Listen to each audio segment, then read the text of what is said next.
Lucky ಅತ್ತಿ ಇಡ್ಲಾ? ಹಾಂ ಇಡ್ಲಾ? ಅತ್ತಿ ಇಡ್ಲಾ ಸೊನ್ನು ಕಿವಿಗೆ? ಹಾಂ ಅಲ್ಲಿ ಬಚ್ಚಗಟ್ಟಿ ಸ್ನ್ಯಾಪ್ ಎಷ್ಟು ಕಟ್ಟಕಂತೀನಿ. ಹಾಂ ಹಾಂ ಚಿಕ್ಕಿ ಚಿಕ್ಕಿ ಚಿಕ್ಕಿ ಚಿಕ್ಕಿ ಬಾವ ಯೂಟ್ಯೂಬ್ ಹಾಕಕ್ಕೆ. ಹಾಂ ಹಾಂ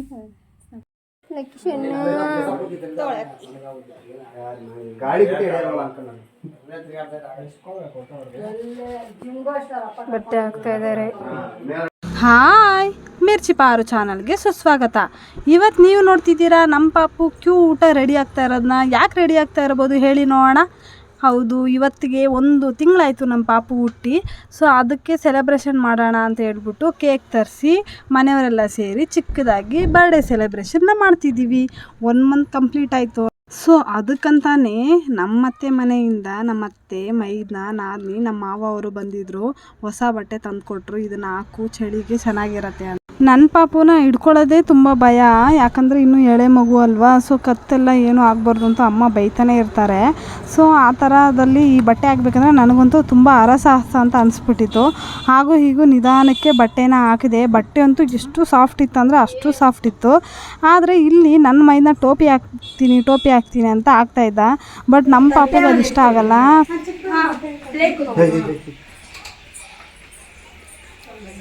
ಇರ ರೆಡಿ ಮಾಡ್ತಾ ಇದೀನಿ, ಆಟ ಆಡ್ತಾವನೆ.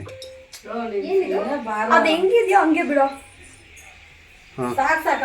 ಇದು ಕೇಕ್ ಕೊಡು. ಏನಿದೆ ಎಂಟಿ ಮ್ಯಾಚಿಂಗ್ ಹಾಕೊಂಡಿರ್ತೀರಾ? ಇವರು ಡ್ರೆಸ್ ಏನ್ ಮಾಡಿಲ್ಲ.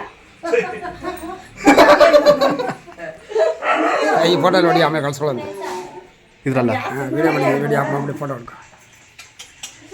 ಪಾಪುನ ರೆಡಿ ಮಾಡಿ ನಾವು ಕೇಕ್ ಕಟ್ ಮಾಡೋಣ ಅಂತ ನಾವು ಪ್ಲಾನ್ ಮಾಡಿದ್ರೆ ನನ್ನ ಮೈದ್ನ ಇಲ್ಲ ಈ ಕೇಕು ಎಲ್ಲ ಇಟ್ಟು ಫೋಟೋ ಹಿಡಿಲೇಬೇಕು ಅಂತ ಶುರು ಮಾಡ್ದೆ.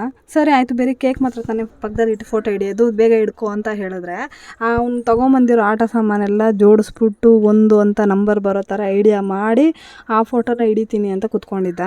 ಅಷ್ಟರಲ್ಲಿ ನಮ್ಮ ಪಾಪುಗೆ 2-3 ಸಲ ಹೊಟ್ಟೆ ಹಸೋದು ಬಿಡುತ್ತೆ. ಸೊ ಅವನು ನಿದ್ದೆ ಮಾಡೋದು, ಹಾಲು ಕುಡಿಯೋದು, ಮಲ್ಕೊಳ್ಳೋದು ಅದೇ ಕೆಲಸ ಅಲ್ವಾ. ಸೊ ಇವ್ರಿಗೇನು ದೊಡ್ಡವರು, ನನಗೂ ಇವಾಗಲೇ ಗೊತ್ತಾಗ್ತಾ ಇರೋದು ಮಕ್ಕಳು ಎಷ್ಟು ಬೇಗ ಮಲ್ಕೊತಾರೆ, ಎಷ್ಟು ಬೇಗ ಹೊಟ್ಟೆ ಹಸಿಯುತ್ತೆ ಅಂತ. ಸೊ ಅದೆಲ್ಲ ಒಂದು ಒಳ್ಳೆ ಎಕ್ಸ್ಪೀರಿಯೆನ್ಸೆ.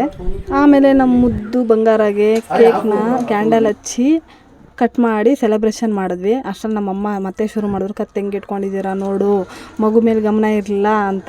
ಸೊ ನನಗೆ ಅದೇ ಭಯ, ಮಗುನ ಹೆಂಗಪ್ಪ ಹ್ಯಾಂಡ್ಲ್ ಮಾಡೋದು, ಎಲ್ಲರೂ ಒಂದೊಂದು ಹೇಳ್ತಾರೆ ಅಂತ ಅನಿಸೋದು. ಸೊ ಕ್ಯಾಂಡಲ್ನ ನಾವೇನು ಬ್ಲೋ ಮಾಡೋಕ್ಕೆ ಹೋಗಲಿಲ್ಲ, ಹಾಗೆ ಕೇಕ್ ಕಟ್ ಮಾಡಿದ್ವಿ. ಇನ್ನೊಂದೇನಂದರೆ ಕೇಕ್ನ ನಾನು ಕೂಡ ತಿನ್ನೋ ಹಾಗಿರಲಿಲ್ಲ. ಸೊ ಶಿವಿಗೆ ಮಾತ್ರ 1 ಬಾಯಿ ತಿನ್ನಿಸ್ದೆ, ಇನ್ನು ಮಿಕ್ಕಿದ್ದೆಲ್ಲ ಅವ್ರ ಮನೆಯವರೇ ತಿಂದರು. ನಮ್ಮ ಮನೇಲಂತೂ ಏನಾದರೂ ಸಣ್ಣ ಪುಟ್ಟ ಸೆಲೆಬ್ರೇಷನ್ ಅಂದ್ರೂ ಎಲ್ಲರೂ ಸೇರ್ತೀವಿ, ಅದು ತುಂಬ ಖುಷಿ ಆಗುತ್ತೆ. ಕೇಕ್ ಎಲ್ಲ ಕಟ್ ಮಾಡಿದ್ಮೇಲೆ ನಾವು ಖುಷಿಯಾಗಿ ಒಂದು 2-3 ಫೋಟೋಸ್ ತೊಗೊಂಡ್ವಿ. ಎಲ್ಲರೂ ನಾವು ತೊಗೊತೀವಿ ಅಂತ ತೊಗೊಂಡ್ರು. ಕೊನೆಯಲ್ಲಿ ಫ್ಯಾಮಿಲಿ ಪಿಕ್ನ ಕೂಡ ತೊಗೊಂಡ್ವಿ. ನಮ್ಮ ಪಾಪು ಅಂತೂ ತುಂಬ ಕ್ಯೂಟಾಗಿದ್ದ. ಸೊ ಬೆಳಗ್ಗೆ ನೋಡಿದ್ರೆ ಅವನ್ನ ಮುದ್ದು ಮಾಡ್ತಾನೆ ಆಟಾಡ್ಸ್ತಾನೇ ಎದ್ದೇಳ್ತೀವಿ. ರಾತ್ರಿ ಮಲಗಬೇಕಾದ್ರೂ ಅಷ್ಟೇ ಅವನ್ನ ಮುದ್ದು ಮಾಡ್ತಾ ಆಟಾಡಿಸ್ತಾನೆ ಮಲಗಿಸ್ತಾ ಇದ್ವಿ. ರಾತ್ರಿ ಅಂತೂ ಎಷ್ಟು ಚಂದ ಇನ್ಸಿಡೆಂಟ್ ಆಯ್ತಂದರೆ ಅಷ್ಟು ಚೆನ್ನಾಗಿತ್ತು. ನಮ್ಮ ಪಾಪು ಎಷ್ಟು ಚೆನ್ನಾಗಿ ನಗ್ತಿದ್ದ, ಎಷ್ಟು ಮುದ್ದಾಗಿ ಆಡ್ತಾ ಇದ್ದ. ಔಷಧಿ ಹಾಕೋದನ್ನು ವೀಡಿಯೋ ಮಾಡೋಣ ಅಂತ ಅಂದ್ಕೊಂಡ್ವಿ. ಸೊ ಅದನ್ನು ಒಂದು ಚಿಕ್ಕ ಕ್ಲಿಪ್ ತೊಗೊಂಡ್ವಿ ಅಷ್ಟೇ. ನನಗಂತೂ ತುಂಬ ಇಷ್ಟ ಆಯಿತು. ಸೊ ನಿಮಗೆ ಈ ವಿಡಿಯೋ ಇಷ್ಟ ಆಗಿದ್ದರೆ ಲೈಕ್ ಮಾಡಿ. ನನ್ನ ಚಾನಲ್ಗೆ ನೀವು ಹೊಸಬ್ರಾಗಿದ್ದರೆ ಚಾನಲ್ನ ಸಬ್ಸ್ಕ್ರೈಬ್ ಮಾಡ್ಕೊಳ್ಳಿ, ಪಕ್ಕದಲ್ಲಿರೋ ಬೆಲ್ಲೈಕನ್ನ ಕ್ಲಿಕ್ ಮಾಡ್ಕೊಳ್ಳಿ. ಸೊ ಇಲ್ಲಿ ನೋಡಿ ನಮ್ಮ ಮಮ್ಮಿ ಬೆಳಗ್ಗೆ ಫಂಕ್ಷನ್ಗೆ ಹೋಗಿದ್ರು, ಬಂದು ಸ್ನಾನ ಮಾಡಿಸಿದ್ಮೇಲೆ ಪಾಪು ಜೊತೆ ಒಂದು ಫೋಟೋ ತೊಗೊಂಡಿದ್ದಾರೆ. ಎಷ್ಟು ಕ್ಯೂಟಾಗಿದೆ ಅಲ್ವಾ.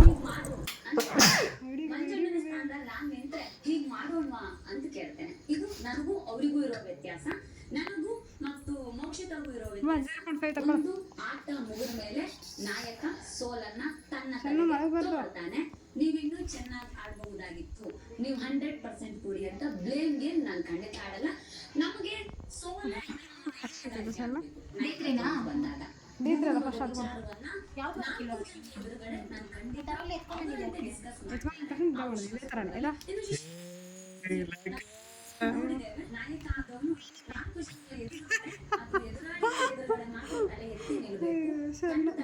ಬಂದಾಗ ಎಷ್ಟು ಇದು ನೋಡ್ದ ಶಿವ ಕಟ್ಟಿ ನಿಲ್ಬೇಕು ಅನ್ನೋದನ್ನ ನಾನು ಯಾವಾಗ್ಲೂ ನಂಬ್ತೇನೆ. ಅಂತ ಪರಿಸ್ಥಿತಿಯಲ್ಲಿ ನಾನೇ ಬಂದು ತಲೆ ತಗ್ಗಿಸಿ ಹಾಗೆ ಚಿಂತೆ ಮಾಡಬಾರ್ದು. ಶಿಶುನಾಳಗಿಂತ ಉಳಿಸಿಕೊಳ್ಳುವ ವಿಚಾರ ಬಂದಾಗ ನನ್ನವರು ಮೊದಲು ಅನ್ನುವ ಯೋಚನೆ ಉಳಿಸಿಕೊಳ್ತೇನೆ. ಅಂತ ನಾನು ಅಂದುಕೊಂಡೆ.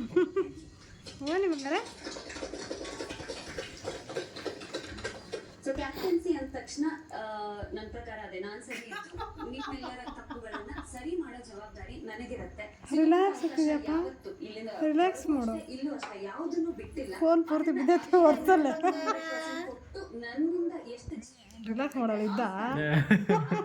ಮಾಡ್ತೀನಿ. ನನ್ನ ಫೈನಲಿ ಮೆಡಿಸನ್ ಹಾಕೋ ಟೈಮಲ್ಲಿ ಪಾಪು ನಿದ್ದೆ ಮಾಡ್ತಾ ಇದ್ದ. ಸೊ ಅವನ್ನ ಎಬ್ಬರಿಸ್ಬಿಟ್ಟು ಮೆಡಿಸನ್ ಹಾಕಬೇಕಿತ್ತು. ಅಷ್ಟರಲ್ಲಿ ನನ್ನ ಮೇಲೆ ತೀರ್ಥ ಪೋಕ್ಷಣೆನೂ ಮಾಡಿಬಿಟ್ಟ. ಏನೂ ಮಾಡೋಕ್ಕಾಗೋದಿಲ್ಲ. ಫಸ್ಟ್ ಅವ್ನಿಗೆ ಮೆಡಿಸನ್ ಹಾಕಬೇಕು, ಆಮೇಲೆ ಅವನ್ನ ಮಲಗಿಸಿದ್ಮೇಲೆ ನಾನು ಡ್ರೆಸ್ ಚೇಂಜ್ ಮಾಡಬೇಕಿತ್ತು. ಸೊ ಮನೇಲಿ ಬಿಗ್ ಬಾಸ್ ಬರ್ತಾ ಇರೋದ್ರಿಂದ ಬಿಗ್ ಬಾಸ್ನ ಕೂಡ ಇಂಟ್ರೆಸ್ಟಿಂಗಾಗಿ ನೋಡ್ತಾ ಇದ್ವಿ. ನಮ್ಮ ಮನೇಲಿ ತುಂಬ ಜನ ಬಿಗ್ ಬಾಸ್ಗೆ ಫ್ಯಾನ್ಸ್ ಇದ್ದಾರೆ. ಸೊ ನಮಗೆ ಬಿಗ್ ಬಾಸ್ ಅಂದರೆ ಸಿಕ್ಕಾಪಟ್ಟೆ ಇಷ್ಟ. ಸೊ ಅದನ್ನು ನೋಡಿಕೊಂಡು ಇವನು ಬೇಗ ಮೆಡಿಸನ್ ಹಾಕಿ ಮಲಗಿಸೋಣ ಅಂತ ಅಂದ್ಕೊಂಡ್ವಿ. ಇವನು ಇನ್ನೂ ನಿದ್ದೆ ಮಾಡ್ತಾ ಇದ್ದಾನೆ ಮಹಾರಾಯ. ನಮ್ಮ ಹಸ್ಬೆಂಡ್ಗೆ ಅದೇನು ಖುಷಿನೋ ಗೊತ್ತಿಲ್ಲ, ಕೆನ್ನೆ ಮುಟ್ಟೋದು ಬಾಯಿ ಮುಟ್ಟೋದು ಅಂತ ಮಾಡ್ತಾಯಿದ್ರು. ಇದನ್ನೆಲ್ಲ ನೋಡೋಕ್ಕೆ ತುಂಬ ಕ್ಯೂಟ್ ಅಂತ ನನಗೆ ಅನ್ನಿಸ್ತಾ ಇತ್ತು. ಈ ಮೆಮೊರೀಸ್ನೆಲ್ಲ ನಾನು ನೋಡಬೇಕಾದ್ರೆ ನನಗೆ ಅನಿಸಿದಿಷ್ಟೇ, ಆ ಕ್ಷಣದಲ್ಲಿ ನಾವೇನು ಎಂಜಾಯ್ ಮಾಡಿದ್ವಿ ಆ ಮೂಮೆಂಟ್ ಮತ್ತೆ ನಮಗೆ ರೀಕಾಲ್ ಆಗುತ್ತೆ ಹೊರತು ಆ ಮೂಮೆಂಟ್ ಮತ್ತೆ ಸಿಗೋದಿಲ್ಲ. ಸೊ ಅದಕ್ಕೆ ಹೇಳೋದು, ಪ್ರತಿ ನಿಮಿಷ, ಪ್ರತಿ ಗಂಟೆ, ಪ್ರತಿ ಸೆಕೆಂಡ್ ಕೂಡ ತುಂಬ ಇಂಪಾರ್ಟೆಂಟ್. ಆ ಕ್ಷಣನ ನೀವು ಜೀವಿಸಿ ಖುಷಿ ಪಡಿ. ಮತ್ತು ಆ ಕ್ಷಣಗಳು, ಆ ಟೈಮು, ಆ ಮೆಮೊರೀಸ್ ಮತ್ತೆ ಸಿಗೋದಿಲ್ಲ. ಯಾವುದಾದ್ರೂ ಒಂದು ಪ್ಲೇಸ್ಗೆ ಹೋದರೂ ಅಷ್ಟೇ, ಇಲ್ಲ ಒಂದು ಹಬ್ಬ ಮಾಡಿದ್ರು ಅಷ್ಟೇ, ಯಾವಾಗಲೂ ಖುಷಿಯಾಗಿರೋದನ್ನ ನೀವು ನೋಡಬೇಕು. ಜಗಳ ಮಾಡಿಕೊಂಡು ಆ ಮನಸ್ತಾಪನ ಕ್ಯಾರಿ ಮಾಡೋ ಬದಲು ಆ ಕ್ಷಣದಲ್ಲಿ ಆಗಿರೋದೇನೋ ಅಂತ ಮರ್ತೋಗಿ ಖುಷಿ ಮೂಮೆಂಟ್ನ ನೆನ್ಪು ಮಾಡಿಕೊಂಡ್ರೆ ತುಂಬ ಖುಷಿ ಆಗುತ್ತೆ.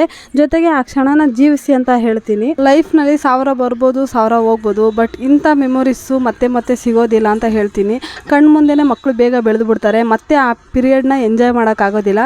ಸೊ ಇರುವಾಗಲೇ ತುಂಬ ಖುಷಿಯಿಂದ ಎಂಜಾಯ್ ಮಾಡಿ, ಪ್ರತಿ ಗಂಟೆನ ಕೂಡ, ಪ್ರತಿ ನಿಮಿಷನ ಕೂಡ. ನೋಡಿ, ನಿಮಗೆ ಸೌಂಡ್ ಕೇಳಿಸ್ತಾ ಇರ್ಬೋದು, ನನ್ನ ಹತ್ರ ತುಂಬ ತಲಾಟೆ ಮಾಡ್ತಿದ್ದಾರೆ ನಮ್ಮ ಮುದ್ದು ಲಕ್ಕಿ. ಸೊ ವಿಡಿಯೋನ ಮುಗಿಸ್ತಾ ಇದ್ದೀನಿ. ಬಾಯ್, ಟೇಕ್ ಕೇರ್.